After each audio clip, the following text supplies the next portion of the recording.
రాష్ట్ర మంత్రివర్గ సమావేశం ముగిసింది. పలు కీలక నిర్ణయాలకు కేబినెట్ ఆమోదముద్ర వేసింది. మరింత సమాచారం మా ప్రతినిధి ధనంజయ్ ప్రత్యక్ష ప్రసారం ద్వారా అందిస్తారు.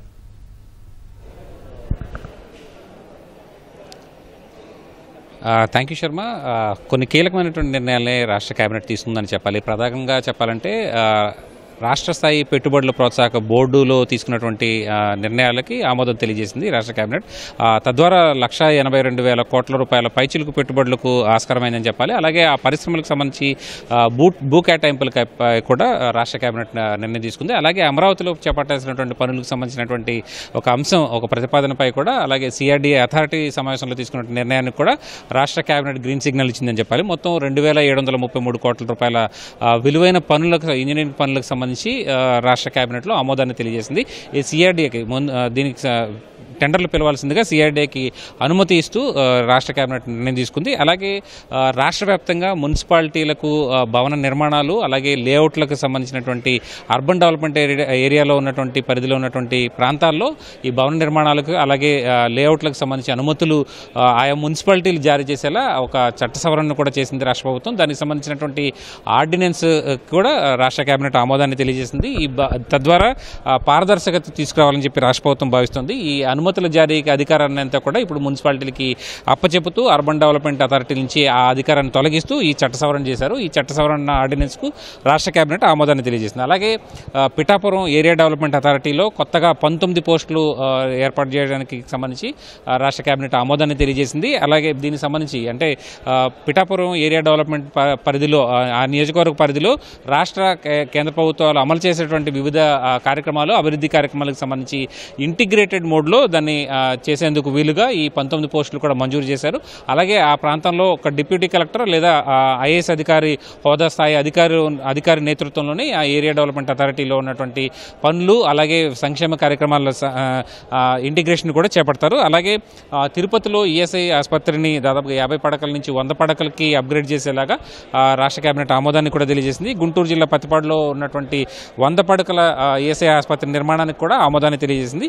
ఇక ఎస్ఐపిబిలో తీసుకున్నటువంటి నిర్ణయాలు ప్రధానంగా ఈ రాష్ట్రంలో పరిశ్రమల ఏర్పాటుకు సంబంధించి కీలకమైనటువంటి ఎస్ఐపిబి ఆ నిర్ణయాలన్నిటికీ రాష్ట్ర కేబినెట్ ఆమోదాన్ని తెలియజేసింది. ప్రధానంగా 1,82,000 కోట్ల రూపాయలు పెట్టుబడి వచ్చేందుకు వీలుగా ఈ కేబినెట్లో నిర్ణయాలు తీసుకుందని చెప్పాలి. ప్రధానంగా రామాయపట్నం సమీపంలో దాదాపుగా 96,000 కోట్ల రూపాయలతో బీపీసీఎల్ రిఫైనరీ ఏర్పాటుకు సంబంధించి ఒక కీలకమైనటువంటి నిర్ణయం తీసుకున్నారు. 6,000 ఎకరాల బీపీసీఎల్ రిఫైనరీకి కేటాయించేలాగా రాష్ట్ర కేబినెట్లో నిర్ణయం తీసుకున్నారు. ఇక తద్వారా అలాగే అనకాపల్లి రాంబిల్లిలో ఒక 106 ఎకరాల్లో పెట్టుబడులకు ఆమోదం తెలియజేసింది. ఇక అలాగే వివిధ ప్రాంతాల్లో 1,174 కోట్ల రూపాయల పెట్టుబడులు, అలాగే క్లీన్ ఎనర్జీ పునరుత్పాదక విద్యుత్తుకు సంబంధించినటువంటి అంశంలో ఒక కొత్తగా 5 సంస్థలు ఏర్పాటు కానున్నాయి. దాదాపుగా 83,000 కోట్ల రూపాయల పెట్టుబడులకు సంబంధించి రాష్ట్ర కేబినెట్ ఆమోదాన్ని తెలియజేసింది. మొత్తంగా చూస్తే కనుక ఎస్ఐపిబిలో తీసుకున్నటువంటి పారిశ్రామికంగా అభివృద్ధి, రాష్ట్రానికి అభివృద్ధి సాధించేటువంటి అంశంలో కొన్ని నిర్ణయాలు, అలాగే రాష్ట్ర రాజధాని అమరావతిలో చేపట్టాల్సినటువంటి పనులకు సంబంధించినటువంటి అంశంపై కూడా రాష్ట్ర కేబినెట్ నిర్ణయం తీసుకుంది. అలాగే కేబినెట్ ముగిసిన తర్వాత, కేబినెట్ అజెండా అంశాలు ముగిసిన తర్వాత ముఖ్యమంత్రి మంత్రులతో కూడా కొద్దిసేపు ముచ్చటించారు. ప్రధానంగా విశాఖలో ఈ నెల 8వ తేదీన ప్రధాని రోడ్ షో నేపథ్యంలో, రోడ్ షోతో పాటు భారీ బహిరంగ సభ నిర్వహించిన నేపథ్యంలో దాన్ని విజయవంతం చేసేందుకు వీలుగా రాష్ట్ర మంత్రివర్గ ఉపసంఘాన్ని కూడా వేయాలని చెప్పి కూడా నిర్ణయం తీసుకున్నారు. దాన్ని విజయవంతం చేయడంతో పాటు గడిచిన 6 నెలల్లో ఎన్డీఏ కూటమి పాలనకు సంబంధించినటువంటి అంశాలను కూడా ప్రధానంగా ప్రజల్లోకి తీసుకువెళ్లేలాగా ఈ సమావేశాన్ని నిర్వహించాలి, బహిరంగ సభ అలాగే రోడ్ షో నిర్వహించేందుకు వీలుగా చర్యలు చేపట్టాలని చెప్పి కూడా ప్రభుత్వం నిర్ణయించింది. దాన్ని విజయవంతం చేయడానికి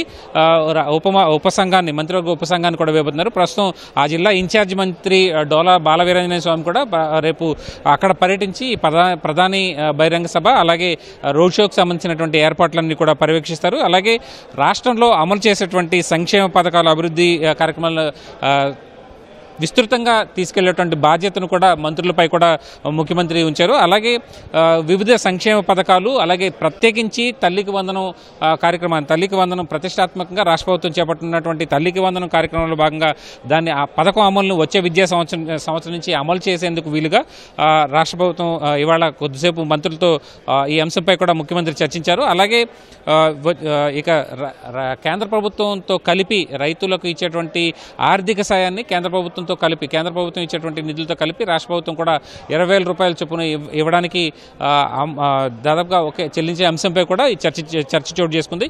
ఇక రాష్ట్రంలో మత్స్యకారులకు ఇచ్చేటువంటి ఆర్థిక సాయం, దాదాపుగా వేట నిలిచిపోయిన సమయంలో వారికి ఇచ్చేటువంటి ఆర్థిక సాయాన్ని కూడా 20,000కు పెంచుతూ రాష్ట్ర ప్రభుత్వం గతంలో నిర్ణయం తీసుకుంది.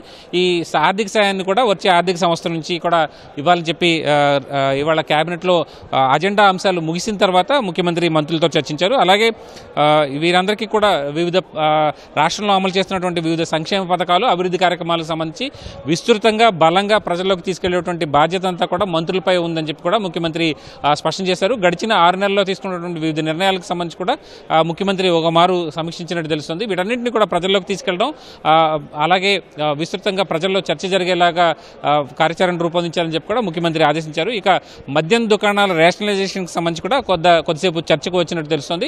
అయితే ప్రస్తుతం మద్యం విక్రయాలకు సంబంధించినటువంటి కొన్ని అంశాల్లో కూడా దుకాణాలు పెంపుదల చేయాలా, లేకపోతే బెల్ట్ షాపులు, ప్రస్తుతం విస్తృతంగా బెల్ట్ షాపులని నిరోధించే క్రమంలో ఏం చేయాలనే దానిపై కూడా కొద్దిసేపు చర్చ జరిగినట్టు మనకి సమాచారం అవుతుంది.